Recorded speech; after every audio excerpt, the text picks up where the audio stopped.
Bismillahirrahmanirrahim. Allahumma salli wa sallim ala Sayyidina Muhammad wa ala ali Sayyidina Muhammad.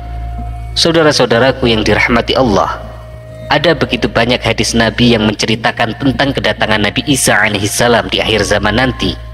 Kedatangan Nabi Isa tidak untuk merusak tatanan ataupun peran Nabi Muhammad SAW. Kedatangan beliau juga bukan untuk menggantikan posisi Nabi Muhammad sebagai Nabi terakhir. Sebab Nabi Isa tidak datang sebagai Nabi dan Rasul, tapi beliau datang sebagai seorang umat Nabi Muhammad SAW. Beliau akan mendirikan sholat dan berpuasa seperti kita. Bahkan beliau akan pergi haji ke Mekah, ke Baitullah, bukan ke Bethlehem. Lebih dari itu, Nabi Isa akan merobohkan salib dan juga gereja yang selama ini telah mengkhianati ajaran asli yang beliau ajarkan. Rasulullah SAW bersabda, para nabi itu bersaudara seayah, sedangkan ibu mereka berbeda-beda, dan agama mereka itu satu. Aku adalah manusia yang paling dekat terhadap Isa bin Maryam, karena tidak ada nabi lagi di antara dia dan aku, dan dia akan turun kembali.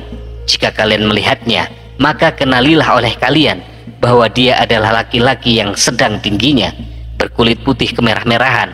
Dia memakai 2 buah baju yang agak kemerahan, seakan di kepalanya meneteskan air walaupun tidak basah. Dia akan mematahkan salib, membunuh babi, menghapus jizyah, serta menyeru manusia ke dalam agama Islam. Di zamannya nanti, Allah akan menghancurkan seluruh agama kecuali Islam, dan Allah akan membunuh Al-Masih Ad-Dajjal.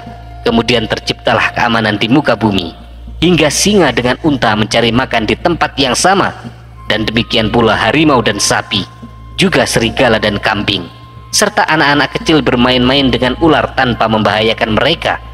Beliau akan tinggal selama 40 tahun, kemudian beliau wafat dan kaum muslimin akan mensolatkannya. Dari Jabir bin Abdillah radhiyallahu an berkata, Rasulullah bersabda, akan tetap ada dari umatku yang berjuang dalam hak dan istiqomah, eksis terus hingga hari kiamat. Kemudian Nabi Isa bin Maryam turun, lalu pemimpin umat Islam saat itu berkata kepada Nabi Isa, kemarilah wahai Nabi Isa, jadilah imam dalam sholat kami. Namun Nabi Isa menjawab, tidak, kalian menjadi pemimpin di antara kalian sendiri, sebagai bentuk pemuliaan Allah atas umat ini. Hadis riwayat Ahmad, Abu Daud, Ibnu Hibban, Al-Hakim, dan disahihkan oleh Az-Zahabi. Rasulullah SAW bersabda, Nabi Isa masih tetap tinggal di bumi hingga terbunuhnya Dajjal selama 40 tahun, lalu Allah mewafatkannya dan disalatkan jenazahnya oleh umat Islam. Saudara-saudaraku yang dirahmati Allah, dalam hadis sahih yang dikeluarkan oleh Muslim, At-Tirmizi, Ibnu Majah, Ahmad, serta selain mereka, disebutkan sebuah penjabaran yang menarik tentang turunnya Nabi Isa di akhir zaman. Dari Nawas bin Sam'an radhiyallahu anhu, dirinya berkata, pada suatu siang Rasulullah SAW pernah duduk. Beliau menyebutkan ciri-ciri Dajjal. Terkadang Rasulullah merunduk, kadang mengangkat, sampai kami mengira bahwa Dajjal berada di antara pepohonan kurma. Maka tatkala kami mendatanginya, Rasulullah mengetahuinya. Lalu beliau bertanya, sedang apakah kalian? Maka kami menjawab, ya Rasulullah, engkau tadi siang menyebutkan tentang Dajjal. Engkau angkat tubuhmu lalu merunduk sampai kami mengira kalau Dajjal ada di antara pepohonan kurma. Rasulullah kemudian bersabda, bukan Dajjal yang aku takutkan atas kalian. Kalau sekiranya ia keluar dan aku berada di antara kalian, maka cukup bagi kalian aku yang akan menghadapinya. Namun jika dirinya keluar sedangkan aku sudah tiada, maka setiap orang menjadi pelindung bagi dirinya sendiri, dan Allah Subhanahu wa Ta'ala sebagai pelindung setiap muslim. Rasulullah SAW kemudian menyebutkan ciri-ciri Dajjal. Sesungguhnya Dajjal adalah seorang pemuda berambut keriting, hidungnya masuk ke dalam, seakan-akan aku melihat dirinya mirip dengan Abdul Uzza bin Qadhan. Maka barang siapa di antara kalian yang menjumpainya, bacakan padanya akhir surat dari Al-Kahfi. Sesungguhnya ia keluar dari tembusan antara Syam dan Irak, maka ia akan merusak setiap yang dilewatinya. Wahai hamba-hamba Allah Subhanahu wa Ta'ala, teguhkanlah kalian pada agama Allah. Kami kemudian bertanya, ya Rasulullah, berapa lama ia tinggal di muka bumi? Rasulullah menjawab, 40 hari. satu hari yang bagaikan satu tahun, dan satu hari bagaikan satu bulan, dan satu hari bagaikan satu pekan. Setelah itu hari-harinya sama seperti hari-hari kalian sekarang ini. Lanjut Rasulullah. Kami bertanya kembali, ya Rasulullah, satu hari yang bagaikan satu tahun, apakah cukup bagi kami untuk sholat hanya satu hari? Rasulullah menjawab, tidak cukup, akan tetapi perkirakanlah waktunya. Ya Rasulullah, seberapa cepat perjalanan Dajjal di muka bumi? Tanya kami. Rasulullah menjawab, selayaknya mendung yang tertiup angin. Dan dia mendatangi sebuah kaum, kemudian mengajak mereka untuk beriman kepadanya. Lalu mereka pun beriman dan mengabulkan permintaannya. Dirinya lantas memerintahkan kepada langit untuk menurunkan hujan dan bumi agar menumbuhkan tanaman. Maka mereka mendapatkan hasil panen yang banyak. Kambing-kambing penuh berisi susu dan memenuhi keinginan mereka. Setelah itu Dajjal mendatangi suatu kaum, akan tetapi mereka menolak ucapannya, tidak mau beriman padanya, sehingga ia pun pergi meninggalkan mereka. Maka negeri tersebut menjadi kering kerontang, tandus, tidak ada harta lagi yang tersisa di tangan mereka. Kemudian Dajjal melewati sebuah reruntuhan, lantas ia berkata kepadanya, keluarkanlah harta karunmu. Maka dengan segera keluar harta karun yang sangat banyak, bagaikan buah kurma yang bergelantungan di pepohonan. Selanjutnya Dajjal mengajak seorang pemuda untuk beriman kepadanya, akan tetapi pemuda tersebut enggan. Maka ia memenggal tubuhnya dengan pedang. Tubuhnya dipotong menjadi dua bagian, lalu dilempar sejauh mata memandang. Kemudian ia hidupkan kembali dan didatangkan kepadanya. Pemuda tersebut datang dengan wajah yang berseri dan tersenyum. Manakala Dajjal dalam kondisi seperti itu, Allah menurunkan Nabi Isa Al-Masih ibnu Maryam sallallahu alaihi wasallam. Beliau turun di menara putih di timur kota Damaskus di antara dua kain kuning. Tangannya bergelayut di antara sayap dua malaikat. Apabila ia menundukkan kepalanya menetes, jika beliau mengangkatnya melandai seperti mutiara. Tidak halal bagi orang kafir yang mendapati aromanya, melainkan orang kafir itu pasti akan mati. Aroma Nabi Isa tercium sejauh mata memandang. Kemudian Nabi Isa akan mencari Dajjal sampai akhirnya berjumpa di pintu Lut. Kemudian Nabi Isa membunuhnya. Setelah itu Nabi Isa mendatangi sebuah kaum yang Allah Subhanahu wa taala menjaga mereka dari keganasan Dajjal. Nabi Isa datang lalu mengusap wajah mereka satu persatu, seraya beliau memberi kabar gembira dengan kedudukan yang tinggi di surga kelak. Ketika mereka sedang bercengkrama seperti itu, tiba-tiba Allah menurunkan wahyu kepada Nabi Isa, aku telah membiarkan hamba-hambaku untuk keluar. Mereka adalah kaum yang tidak ada seorang pun yang sanggup menandinginya. Bawalah orang-orang yang ada bersamamu ke bukit Tur.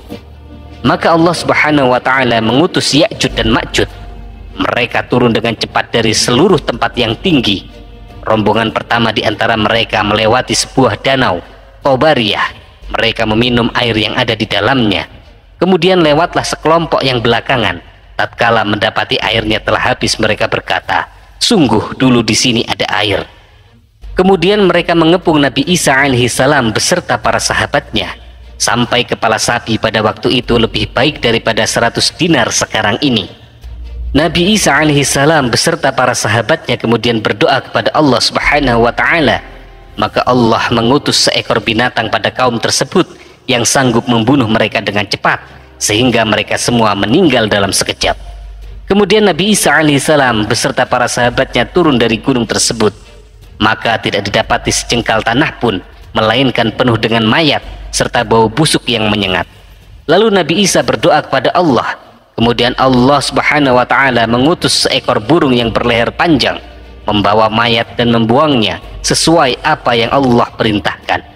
Setelah itu Allah menurunkan hujan yang menimpa seluruh negeri, sehingga muka bumi menjadi bersih dari bau dan kotoran mereka. Selanjutnya dikatakan kepada bumi, tumbuhkan tanamanmu, kembali limpahkan barokahmu. Maka pada hari itu satu kabilah bisa memakan hanya dengan sebiji buah delima, berteduh dengan dedaunannya.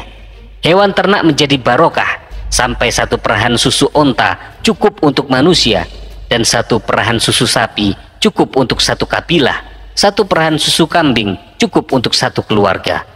Pada saat seperti itu, tiba-tiba Allah meniupkan semilir angin sepoi yang mengalir di bawah ketiak mereka, yang mengambil setiap ruh orang mukmin dan muslim. Yang tersisa saat itu adalah sejelek-jeleknya manusia yang berpesta pora dengan khamr. Pada saat itulah hari kiamat datang atas mereka. Saudara-saudaraku yang dirahmati Allah, kembalinya Nabi Isa alaihissalam dan kemudian membunuh Dajjal memberikan hikmah yang sangat besar bagi kita.